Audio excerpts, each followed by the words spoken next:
আমাকে কোশ্চেন করছে এটা কে করেছে, বালিশে কত কিলো থাকে। আমি যখন বেরোচ্ছিলাম হেমতাবাদ থেকে, যা বলে দেয় এনআইএ, সিবিআই, ইডিআই, সেটাই বলে সাংবাদিকরা। আমাকে কোশ্চেন করছে কালকেও ভূপতিনগরে হামলা হয়েছে, হামলাটা কে করেছে? হামলাটা মেয়েরা করেনি, হামলাটা করেছে এনআইএ।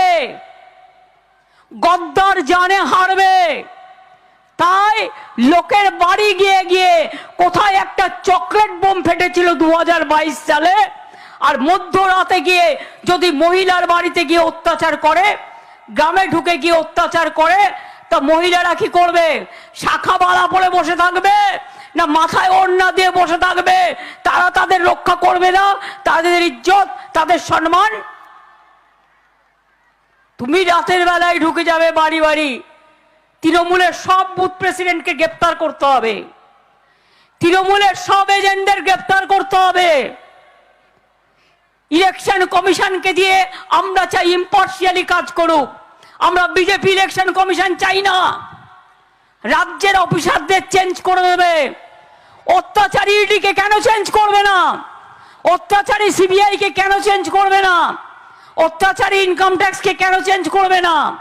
অত্যাচারী এনআইএ কে কেন চেঞ্জ করবে না? যত দোষ রাজ্যের বেলায়।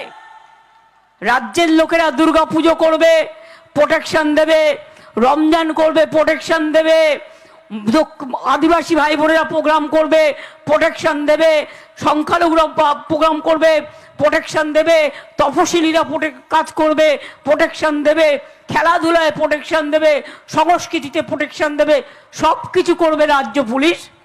আর ইলেকশনের সময় চলে আসবে বিএসএফ, সিআইএসএফ, সিআইপিএফ, আর গুলি চালাবে। আগের বারে আমি শুনেছিলাম হিলিতে ভোটার লাইনে বিএসএফ লাইন করাচ্ছিল। আর একটা কথা মনে রাখবেন, এটা ওদের কাজ নয়। আর 2 ভোট হয়ে যাবার পর ভালো করে পাহারা দিতে হবে। বিজেপির প্ল্যান নম্বর 1, যারা পাহারা দেবে তাদের টাকা দিয়ে কিনে নেওয়া। 2, কিছু খাওয়ানোর নাম করে ঘুম পাড়িয়ে দেওয়া। 3, লোডশেডিং করে দিয়ে বাক্স দখল করা এবং চিক ঢুকিয়ে দেওয়া। এমন কাউকে পাহারা রাখবেন না যারা বিশ্বস্ত নয়। আমরা কিন্তু জানতে পারবো কোথায় কি হচ্ছে। তাহলে কি হলো? এনআইএ আর সিবিআই বিজেপির ভাই ভাই, আর ইডি আর ইনকাম ট্যাক্স বিজেপির ফান্ডিং বক্স। জোর করে টাকা তুলছে আর বিজেপির ফান্ডে দিয়ে দিচ্ছে। তোমার যদি ক্ষমতা থাকে, গণতন্ত্রের লড়াই করে যেত, আমার বুথ কর্মীদের অ্যারেস্ট করবে না, এজেন্টদের অ্যারেস্ট করবে না। অরবিন্দ কেজরিওয়াল থেকে শুরু করে, আদিবাসী নেতা হেমন্ত সোরেন থেকে শুরু করে, আমার দলীয় নেতাদের থেকে শুরু করে, পাবলিক থেকে শুরু করে অ্যারেস্ট করবে না। ইলেকশনে লেভেল প্লেইং ফিল্ড থাকা দরকার। আর যদি মনে করো গায়ের জোরে ওই আপনাদের এখানে কুশান্ত বাবু, আপনাদের ওখানে গদ্দার যা বলবে তাই করতে হবে, তাহলে জেনে রাখবেন ভারতবর্ষের গণতন্ত্র পৃথিবীর সবচেয়ে বড় গণতন্ত্র। 130 কোটির দেশ আমরা। বাংলাদেশে ভোট হয়েছিল 15 কোটির দেশ, পাকিস্তান তারও কম হবে। আর ইন্ডিয়া সবচেয়ে বড় পৃথিবীর মধ্যে, আমেরিকার পর চীনের পর গণতান্ত্রিক দেশ।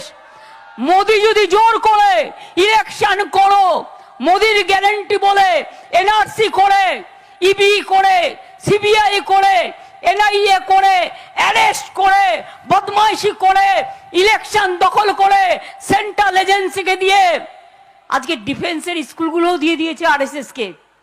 আমি জেনারেলি আরএসএস নিয়ে বলি না। আজকে আপনারা কোথায় দাঁড়িয়ে আছেন?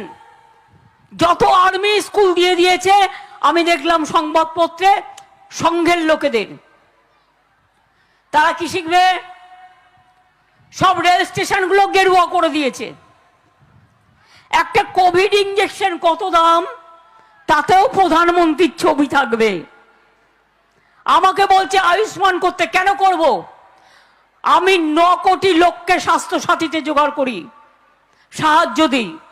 আর আয়ুষ্মান করলে শুধু 1 কোটি লোক পাবে, তাও অর্ধেক টাকা রাজ্যকে দিতে হবে, সবাই পাবে না।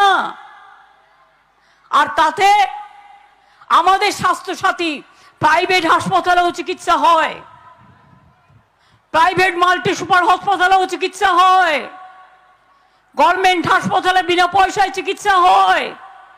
আমরা পরিবারের মাকে 5 লক্ষ টাকার বছরে স্বাস্থ্য সাথী কার্ড দিই।